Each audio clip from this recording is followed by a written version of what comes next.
Durant les heures de pointe du matin, l'aéroport de la ville de Charlotte, en Caroline du Nord, est secoué par une énorme explosion.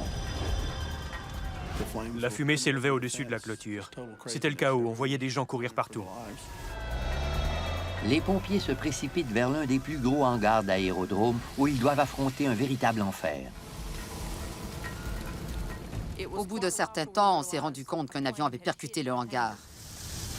Un avion navette bondé s'est écrasé au sol peu après son décollage. Il n'y a aucun survivant.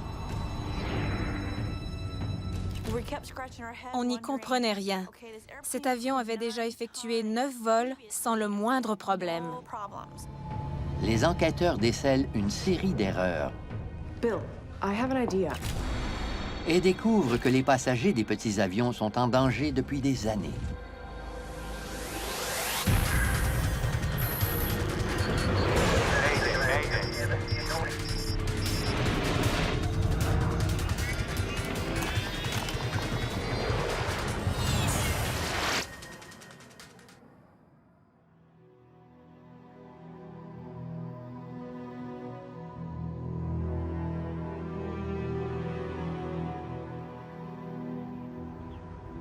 Nous sommes le 8 janvier 2003 à Charlotte, en Caroline du Nord.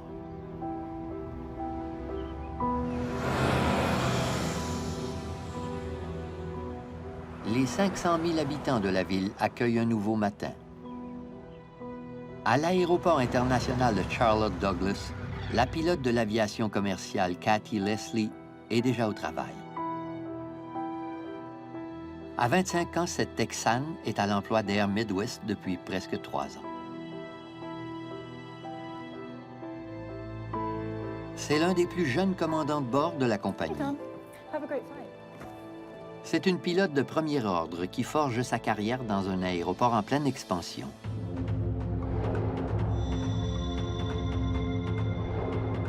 Cet aéroport est un des plus importants foyers d'activité de US Airways, dont les vols desservent la plupart des grandes villes de l'Est des États-Unis. Air Midwest offre un service d'avion navette, une flotte de Beechcraft 1900D pour transporter un maximum de 19 passagers d'une ville à l'autre. Le Beechcraft est conçu pour couvrir de courtes distances et il jouit d'une excellente réputation dans l'industrie. Aujourd'hui, le commandant Leslie doit conduire son petit porteur jusqu'à l'aéroport de Greenville-Spartanburg, situé à Greer, en Caroline du Nord. Son copilote est Jonathan Gibbs, un homme de 27 ans. How'd you sleep last night? Had a dream I was in Miami. Attention, ladies and gentlemen, this is the final boarding call for Air Midwest Flight 5481 to Greenville-Spartanburg. All passengers wishing to board should make their way to gate. Ce matin-là, Christiana Shepard, âgée de 18 ans, se joint aux passagers en partance pour Greer.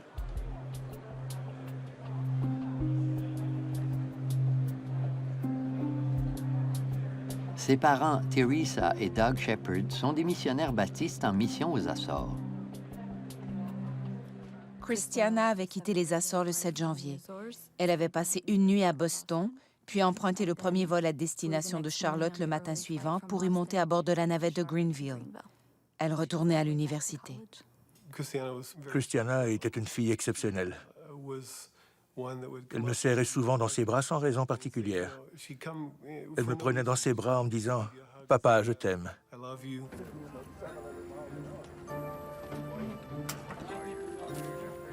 À 8 heures du matin, Christiana monte à bord de l'avion.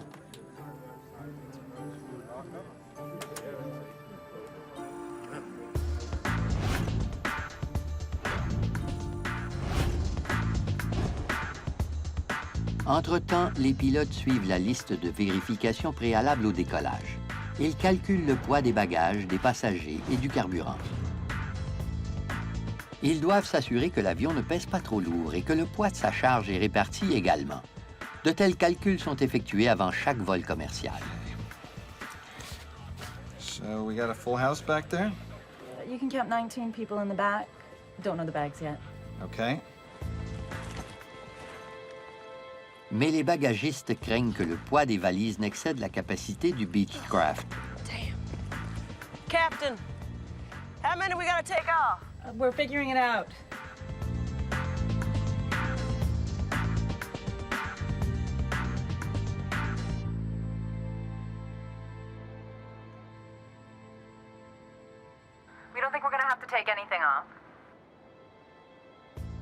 Cool. 17,018.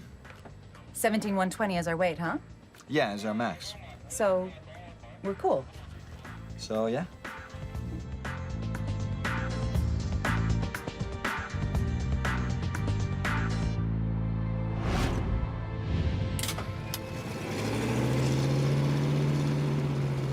Good morning. Welcome aboard U.S. Airways Express service to Greenville, Spartanburg. It's a very short flight, maybe 30 minutes gate to gate, so sit back, relax, and we'll have you there in a few minutes.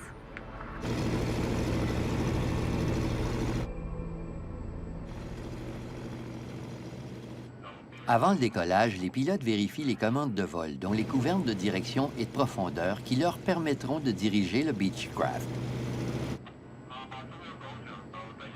Flight controls, free and correct. Air Midwest 5481, runway 18 right. Taxi into position and hold. Le commandant Leslie va bientôt décoller. Sur la piste, le bombardier CRJ qui précède le Beechcraft attend son signal de départ. That CRJ sure is a good-looking plane, isn't it? Yeah, wish I was flying it. L'envol du CRJ génère une puissante turbulence et le commandant Leslie doit garder ses distances. They're gonna blast us with his jet blasts. Air Midwest 5481, turn right heading 230. Cleared for takeoff. Set takeoff power, please.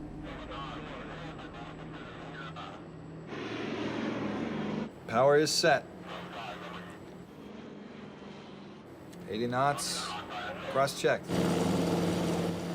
À 80 nœuds, les pilotes vérifient à nouveau les instruments de vol. En l'absence de problème apparent, Leslie et Gibbs amorcent leur décollage. De la tour de contrôle, le roulement au décollage du vol 5481 semble parfaitement normal. Gear up.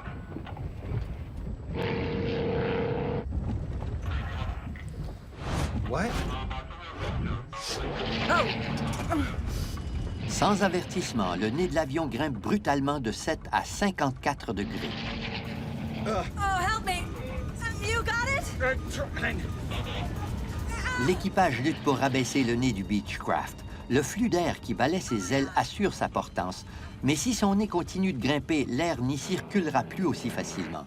L'avion perdra sa portance, ses moteurs caleront et il tombera du ciel comme un oiseau blessé. Push the nose down! Oh my God! We have an emergency on Air Midwest 5481. Alert 3, standby, runway 18. La contrôleuse aérienne responsable du vol 5481 réclame des équipements d'urgence. L'avion est maintenant à 350 mètres du sol. Il s'immobilise, vire à droite et plonge vers le sol. Le commandant Leslie tire sur le manche avec l'énergie du désespoir. Si elle ne parvient pas à redresser son avion, il va s'écraser. Le vol 5481 se dirige droit vers le hangar bondé d'avions et d'employés de US Airways. Il le heurte au passage et explose sous l'impact. Les réservoirs du Beechcraft ont reçu près de 1000 kilos de carburant hautement inflammable juste avant le décollage, et la violence de l'impact y met le feu instantanément. L'incendie dévorant menace de détruire le hangar, indifférent à la présence de plusieurs avions et de centaines d'employés à l'intérieur.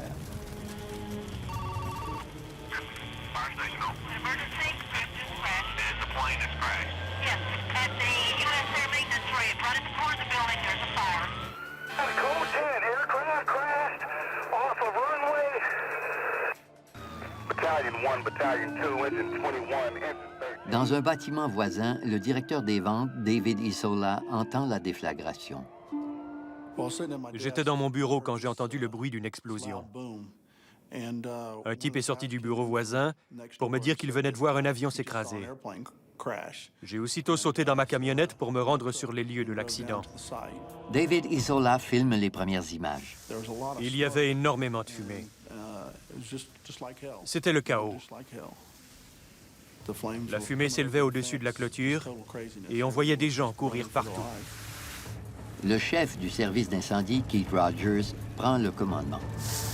Il sait que plusieurs aéronefs sont garés dans le hangar et que leur réservoir risque d'exploser à tout moment. Nous avions plusieurs préoccupations. 1, le sort des passagers de cet avion. 2, celui des gens qui travaillaient dans le hangar au moment de l'accident. Et 3, la présence d'autres avions dans le hangar, car ces avions étaient peut-être en flammes. Nous avions donc plusieurs problèmes à régler.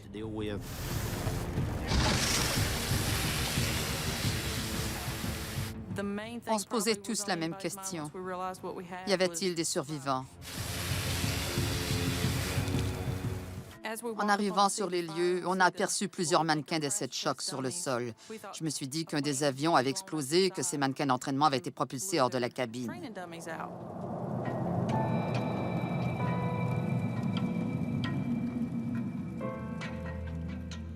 Puis j'ai compris.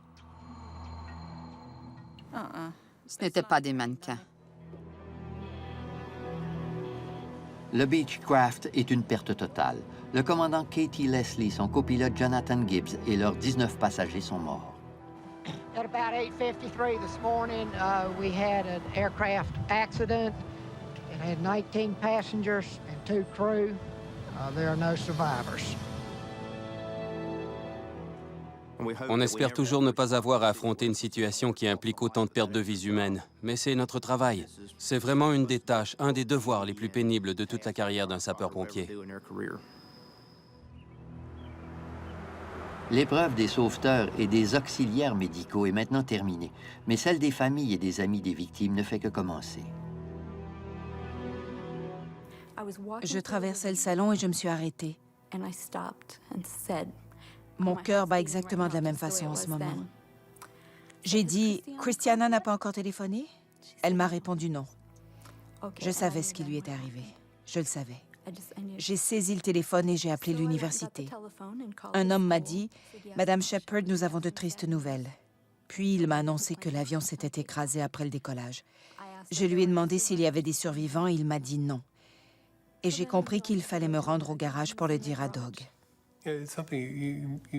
On n'oublie jamais un moment comme celui-là. Je changeais une ampoule fluorescente quand Teresa est arrivée sur le seuil de la porte. Comment dire ces choses-là?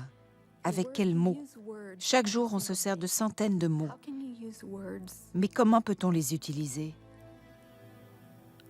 pour dire ce genre de choses?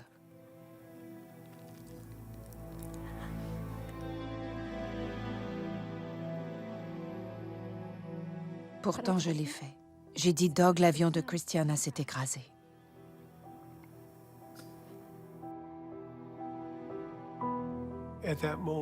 À ce moment-là, mon univers s'est écroulé. Les Shepherd et les familles des 20 autres victimes veulent savoir ce qui a causé la mort de leurs proches.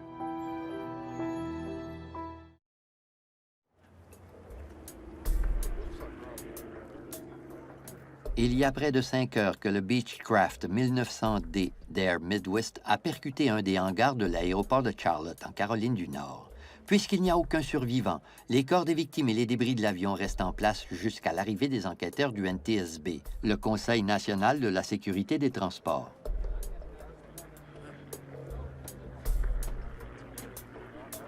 Tandis que les médecins légistes indiquent l'emplacement de vestiges humains d'un fanion rouge, les enquêteurs du NTSB utilisent des marqueurs jaunes pour signaler la présence des bouts de métal qui vont les aider à reconstituer l'écrasement du vol 5481.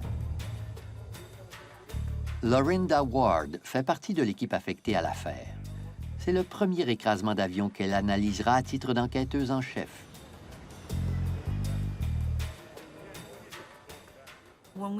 En arrivant sur les lieux de l'accident, je me suis dit qu'on n'aurait jamais cru qu'un avion venait de s'y écraser. L'incendie avait fait tellement de dégâts qu'on avait du mal à croire qu'il s'agissait des restes d'un avion capable de transporter 21 personnes. Tandis qu'une partie de l'équipe examine les débris, Lorinda Ward et son équipe cherchent des indices dans les environs.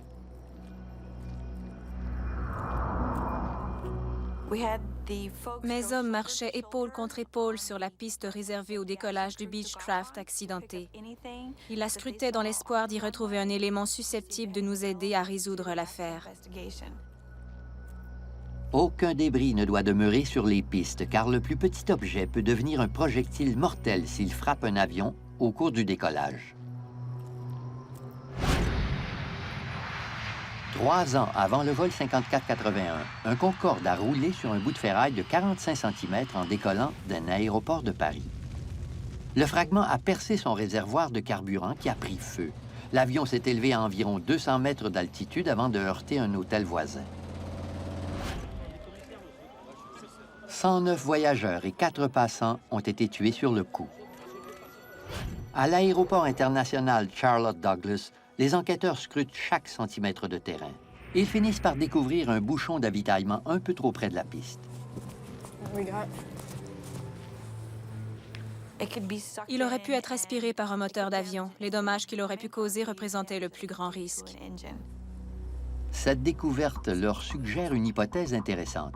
Tandis que le vol 5481 roulait sur l'aire de trafic avant son décollage, le bouchon d'avitaillement a pu rebondir, frapper une hélice d'un moteur et provoquer l'écrasement de l'avion du commandant Leslie.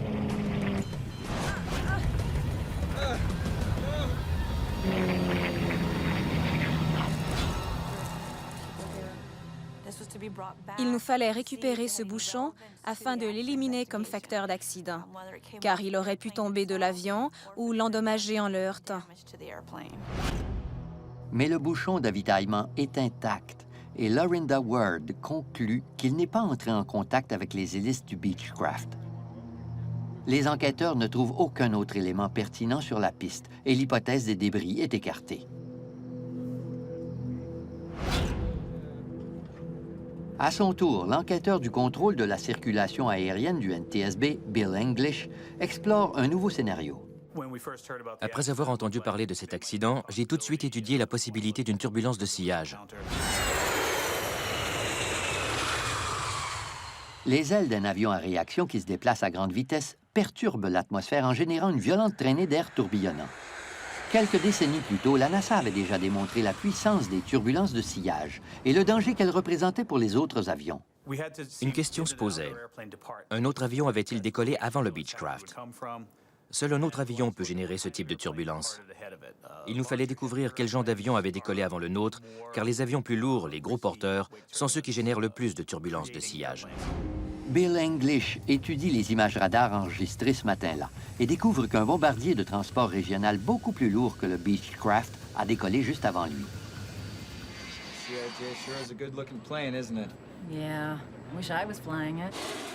La turbulence de sillage est générée par les extrémités des ailes de tous les avions. Dès qu'un avion commence à s'élever du sol, les bouts de ses ailes créent ce qu'on appelle parfois des tornades horizontales, des tourbillons d'air qui peuvent causer de dangereuses turbulences. Les contrôleurs aériens disposent de procédures normalisées pour espacer les décollages d'avions afin d'éviter entièrement les turbulences de sillage ou bien attendre qu'ils se soient dissipés.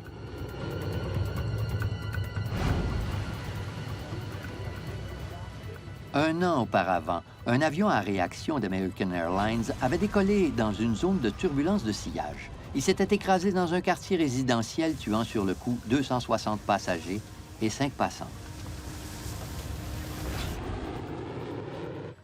He's gonna blast us with his jet blast. Air Midwest 5481. Cleared for takeoff.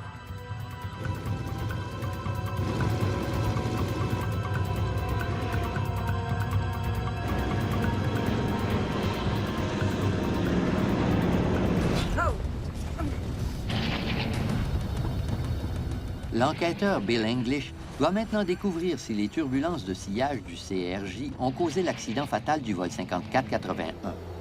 Il étudie la trajectoire du vol du Beechcraft du commandant Leslie et confirme qu'elle correspond à celle d'un avion qui lutte contre une turbulence. Les autocabrages surviennent fréquemment lorsqu'un avion heurte ce genre de turbulence. L'appareil dresse soudainement le nez et les pilotes ont du mal à corriger la manœuvre pour forcer le nez de l'avion à reprendre sa position. Bill English doit découvrir si le Beechcraft s'est approché trop près du CRJ. Heureusement, la tour de contrôle de l'aéroport de Charlotte possède un système informatique sophistiqué qui suit le mouvement des avions au sol. Son verdict est sans appel. Le système disposait d'une mise à jour très rapide. J'ai pu voir sur quelle piste et à quelle heure le CRJ s'est arraché du sol et comparer ces données à celles du décollage de l'avion détruit. En traçant la position précise des deux avions au moment du décollage, Bill English fait une importante découverte. Même si les deux avions ont utilisé la même piste, leurs trajectoires ne se sont jamais croisées. Le CRJ s'est arraché de la piste bien plus loin que le Beechcraft. Et les deux angles de trajectoire d'envol ne se sont jamais coupés. L'avion accidenté a effectué une montée initiale presque verticale et n'a jamais eu l'occasion de traverser la turbulence de sillage du bombardier de transport régional. Puisque le Beechcraft s'était arraché et avait grimpé au-dessus de l'angle d'envol de l'avion précédent, la turbulence ne pouvait pas constituer un facteur de risque. Une fois l'hypothèse de turbulence de sillage écartée, le travail de Bill English est terminé. L'enquêteuse en chef, Lorinda Ward, et son équipe devront maintenant trouver d'autres indices dans les débris calcinés de l'avion. En quelques jours, l'enquête révélera une série d'erreurs et d'hypothèses erronées qui mettent la vie de dizaines de milliers de personnes en danger depuis des années. Quelques heures après l'écrasement, les enquêteurs retrouvent l'enregistreur de conversation de poste de pilotage et l'enregistreur de données de vol du Beechcraft d'Air Midwest. Les enregistreurs sont conçus pour résister à des températures frisant les 1100 degrés Celsius. Mais au cours de cet accident, ils ont partiellement fondu. Les boîtes noires abîmées sont d'abord photographiées puis expédiées au laboratoire d'analyse. Ensuite, parmi les tonnes de débris qui jonchent le sol, les enquêteurs découvrent les câbles de commande de profondeur en lambeaux. Essentiels aux manœuvres de vol, ces câbles relient les manches de commande des pilotes à la gouverne de profondeur, un panneau aérodynamique qui permet de maîtriser la montée et la descente de l'appareil. Des tendeurs maintiennent la tension des câbles. Pour grimper, les pilotes tirent le manche vers eux et les câbles élèvent la gouverne de profondeur, redressant ainsi le nez de l'avion. Pour descendre, ils repoussent le manche. Les câbles inclinent la gouverne et l'avion pique du nez. Les enquêteurs examinent attentivement les tendeurs et les câbles brûlés du Beechcraft. Ils font une découverte troublante. Les tendeurs ont attiré notre attention à cause de leur position inhabituelle. L'un d'eux était complètement étiré, tandis que le suivant ne l'était pas du tout. On les a mis de côté pour les étudier au labo. Tandis que le laboratoire fait ses analyses, l'enquêteur du NTSB, Stephen Carbone, se rend à Huntington, en Virginie. Il y interroge les mécaniciens qui avaient révisé le Beechcraft peu avant l'écrasement. À ce moment-là, on savait qu'il sortait d'un contrôle systématique, c'est-à-dire une simple vérification régulière. Dans le cadre de notre enquête, nous avions besoin de connaître les détails de cette vérification. The cables needed servicing. My guy wrote up a service order and I put him on it. Don't forget the manual. Got it. Au bout de 1200 heures de vol, tous les avions d'Air Midwest sont soumis à des essais de maintenance périodiques, durant lesquels les câbles de commande de profondeur sont automatiquement ajustés. Durant la vérification, un des hommes de l'équipe d'entretien avait découvert que les câbles étaient hors tolérance. Son superviseur a donc noté qu'il allait vérifier la tension des câbles et les ajuster selon les directives du manuel. Les mécaniciens déclarent à Carbone que le travail a été vérifié et marqué du timbre d'assurance de qualité. Selon eux, l'avion était conforme aux exigences du manuel d'entretien. À première vue, les dires de l'équipe d'entretien semblent justifiés. Après cette vérification de routine, le Beechcraft 1900D a décollé puis a atterri 9 fois sans incident avant l'écrasement du vol 5481. Les enquêteurs étudient les données de l'enregistreur de données de vol pour en apprendre davantage sur ces 9 vols.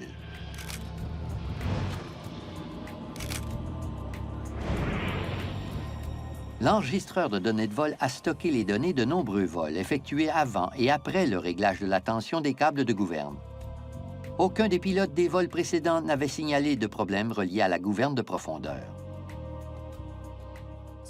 Nous ne savions pas comment la gouverne aurait pu être impliquée puisque l'avion avait effectué 9 vols sans problème avant l'accident du vol 5481. Lorinda Ward apprend aussi que les pilotes du Beechcraft avaient vérifié les commandes de profondeur avant le décollage. Flight controls, free and correct. Ward et son équipe continuent leur enquête afin de vérifier si l'état inhabituel des câbles de gouverne aurait pu provoquer l'accident.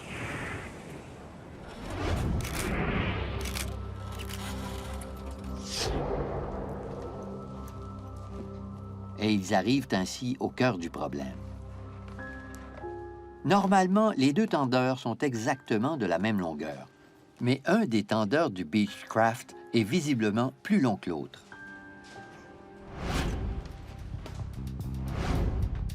Afin d'atteindre le niveau de tension réglementaire, les mécaniciens resserrent les tendeurs des avions. Mais un serrage exagéré raccourcit les câbles et diminue l'amplitude de mouvement de la commande de profondeur. La gouverne de profondeur est conçue pour atteindre un angle de piqué de 14 degrés, mais le Beechcraft ne pouvait pas atteindre un angle de plus de 7 degrés. Les conséquences de cette défaillance sont mortelles. Au début du vol, le nez de l'avion s'est redressé correctement durant le décollage. What? Push the nose down! Oh my God! Mais la capacité d'inclinaison réduite de la gouverne a empêché les pilotes de le rabaisser. À cause des réglages effectués par l'équipe de maintenance quelques nuits auparavant, les pilotes étaient pratiquement impuissants. L'angle de tangage des ailes était trop prononcé. Le flux d'air sur les ailes a été interrompu. L'avion a perdu sa portance et s'est mis à plonger vers le sol.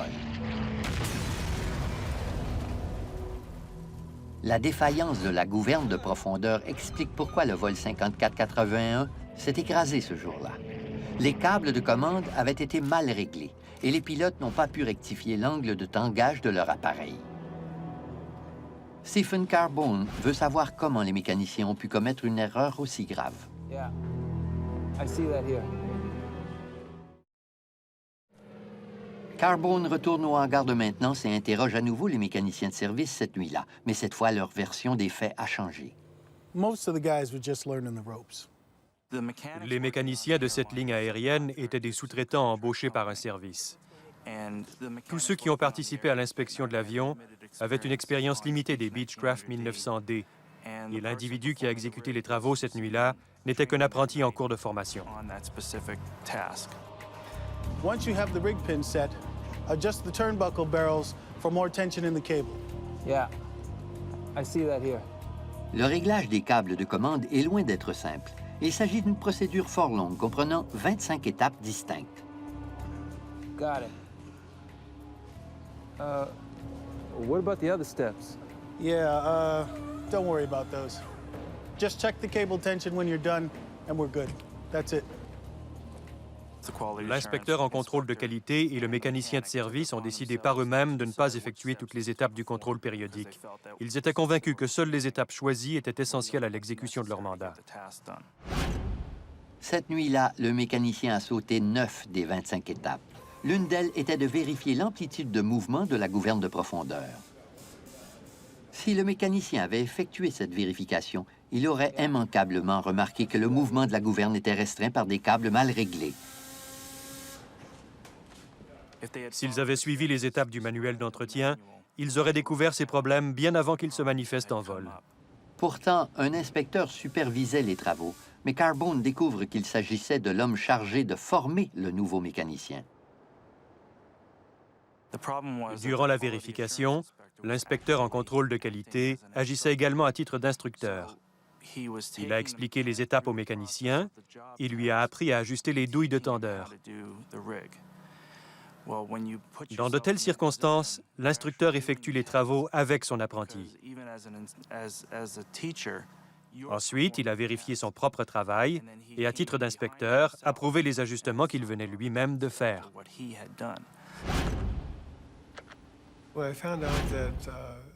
En apprenant que le mécanicien avait sauté des étapes de contrôle, j'ai été bouleversé.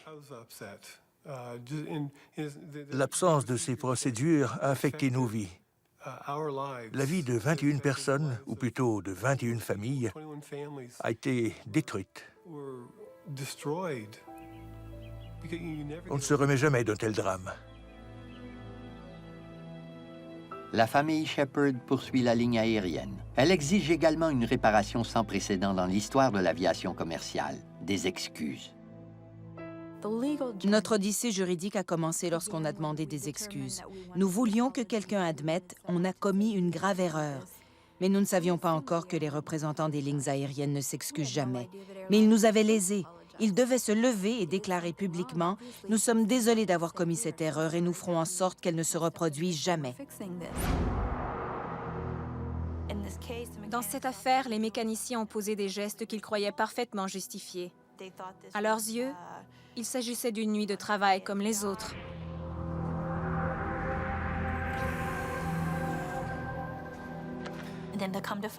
Puis, ils ont appris que leur manque d'attention avait causé la mort de 21 personnes. Lorinda Ward et son équipe semblent avoir dévoilé les causes de l'écrasement du vol 5481, mais elle n'est toujours pas satisfaite. Pourquoi les douilles de tendeurs asymétriques n'ont-elles pas perturbé les 9 vols précédents du Beechcraft? On ne comprenait pas comment l'avion avait pu voler 9 fois sans difficulté et s'écraser ensuite. Il fallait découvrir ce qui distinguait le vol 5481 des autres. L'enquêteuse doit apprendre ce qui s'est produit durant les heures et les minutes précédant l'écrasement. Well, it was sitting low when it taxied out.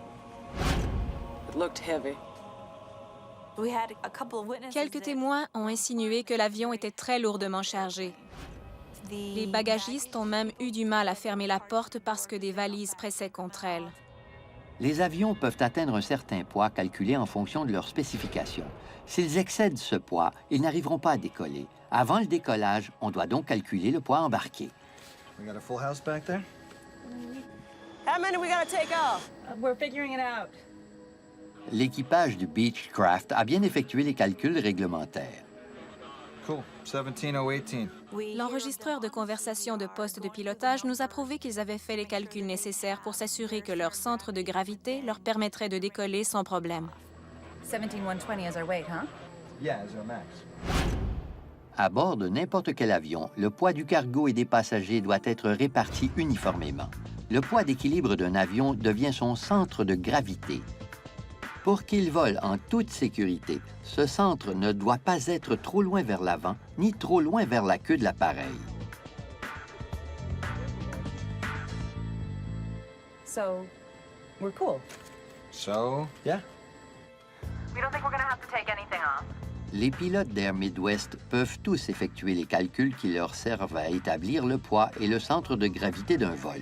Pour y arriver, ils utilisent des poids moyens, 80 kg par passager et 9 kg par bagage individuel.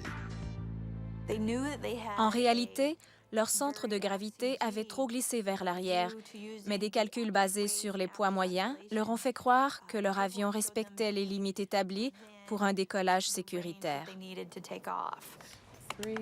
Lorinda Ward veut savoir si le poids et le centre de gravité du Beechcraft étaient vraiment réglementaires. Nous avons calculé le véritable poids des bagages, en plus de celui des passagers et des 2 pilotes. Des techniciens parcourent les lieux de l'accident et pèsent les bagages brûlés des victimes. Doctor, yes, could you tell me please what the last recorded weight of your patient is, please? Ils notent le poids exact des passagers montés à bord de l'avion. 212. Thank you. Après avoir terminé ses calculs, l'enquêteuse en chef découvre qu'en réalité, le vol 5481 pesait 8028 kg, 263 kg de plus que le poids maximum autorisé au décollage.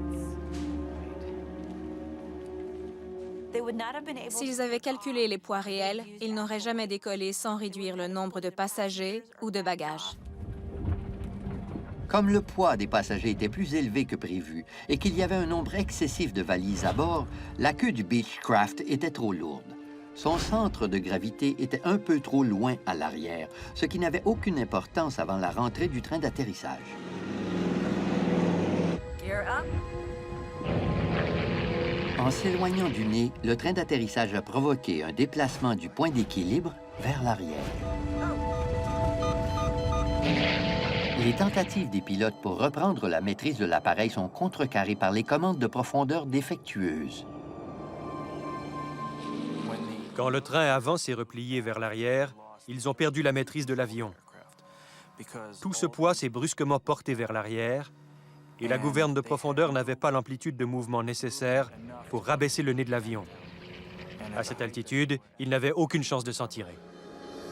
Lorsque leur avion a quitté le sol, les passagers et les pilotes du vol 5481 étaient déjà condamnés. Mais ils n'auraient jamais pu prévoir que deux problèmes bien distincts allaient s'associer pour les anéantir. C'était un vol de routine. Ils ont effectué toutes les préparations pour le vol, ils ont calculé leur poids et leur centre de gravité. Ils n'ont rien oublié. Ils se sont alignés sur la bonne piste. Ce vol n'avait rien de spécial. Ils ne savaient tout simplement pas que deux défaillances latentes les guettaient. L'enquête de Lorinda Ward a servi à dévoiler des problèmes qui vont bien au-delà d'un poids excessif et d'un entretien nonchalant. Hey, you got a sec? I have an idea. Ward croit avoir décelé un problème qui n'affectait pas seulement le vol 5481, mais tous les avions navettes qui sillonnent le ciel.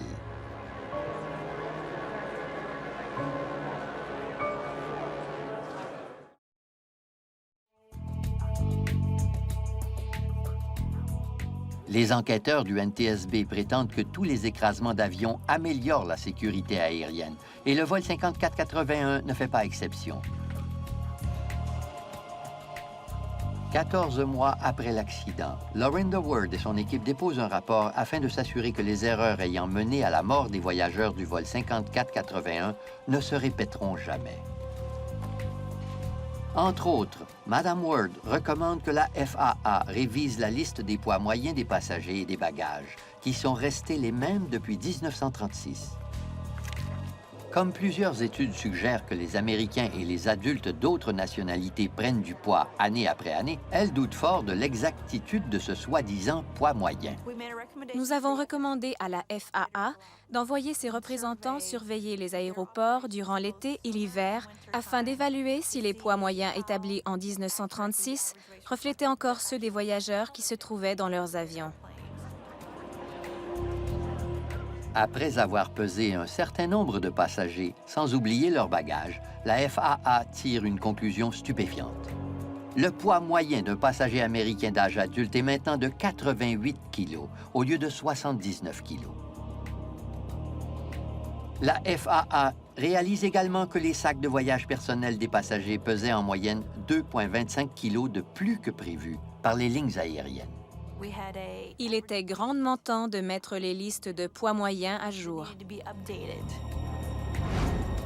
Si ces nouveaux poids moyens avaient été établis le 8 janvier 2003, le vol 5481 n'aurait pas eu le droit de décoller et le commandant Leslie aurait dû faire descendre certains passagers avec leurs bagages. 48107. Cool. 17018.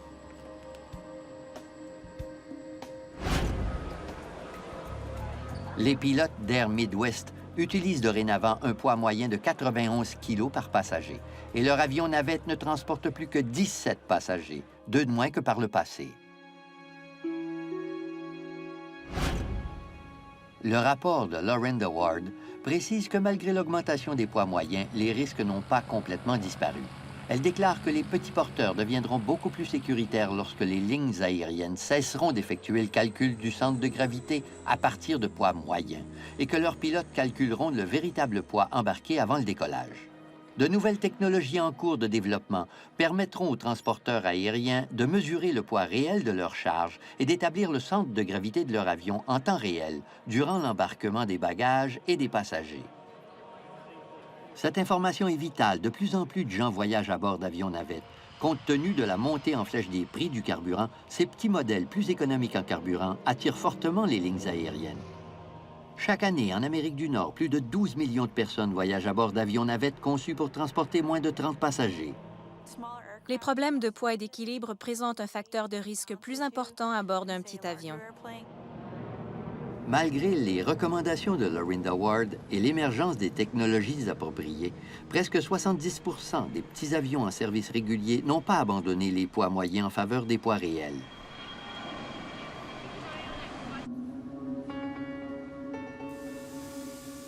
Et dans l'esprit de Doug et Teresa Shepard, un autre danger menace encore les voyageurs insouciants. Si la FAA surveillait l'application de ces règles de près, la sous-traitance serait avantageuse. Mais dans l'état actuel des choses, de nouvelles erreurs vont sûrement être commises. What about the other steps? Yeah, don't worry about those. Just check the cable tension when you're done, and we're good. Dans son rapport, l'enquêteuse déclare que tous les transporteurs devraient effectuer une surveillance directe afin de s'assurer que même les travaux effectués en sous-traitance sont correctement achevés. Cette enquête demeure spéciale à mes yeux. Je n'avais jamais dirigé une enquête auparavant et sa conclusion a mené à la formulation de 22 nouvelles recommandations de sécurité. Tout cela à partir d'un rapport d'accident d'envergure limitée. Selon les Shepard, les recommandations du NTSB ont été faites bien trop tard, mais au terme d'une longue bataille judiciaire, Air Midwest finit par s'excuser officiellement des erreurs qui ont causé la mort de Christiana Shepard, âgée de 18 ans.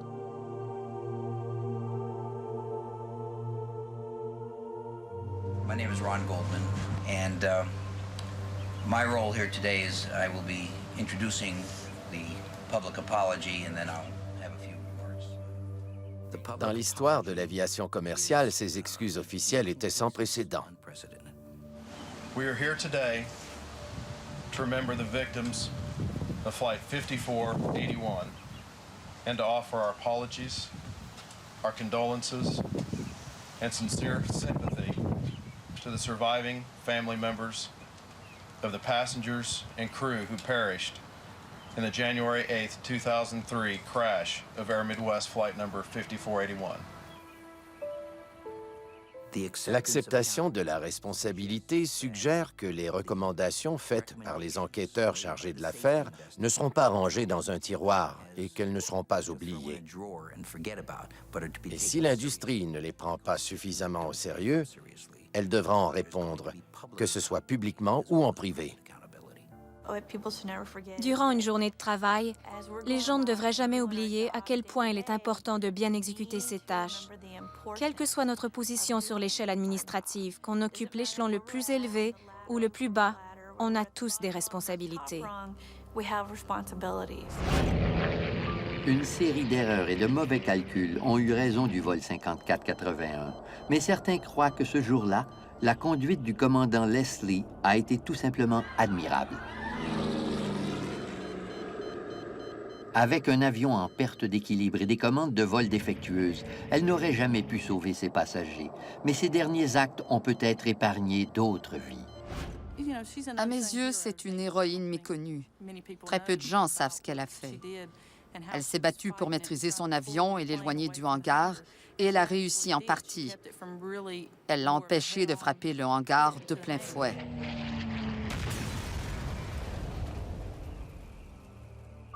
Ce qui a probablement sauvé la vie de nombreuses personnes qui travaillaient au sol.